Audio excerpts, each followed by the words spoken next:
小鳥は何も変えられやしないと泣いてばかりいた。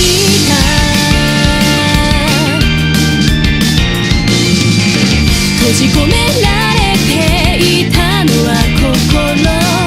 逃げ出さずその場で歌うことも忘れ、折れた翼見つめても元にはもう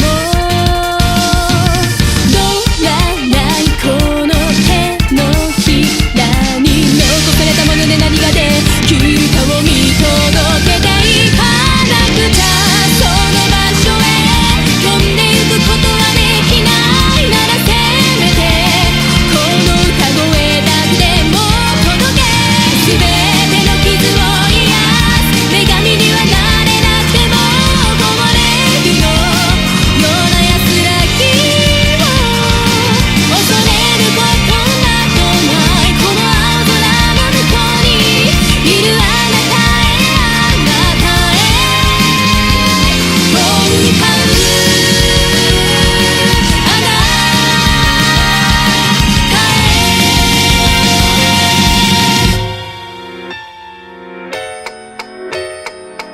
闇雲に空へ放った祈りは誰にも届かず行き場をなくしていた。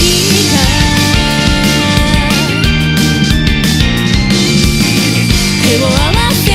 願うことになれて掴み取ることを忘れてしまった。もう空を飛ぶことはできない。でも精一杯の声でこの歌を響かせたいと遠く離れ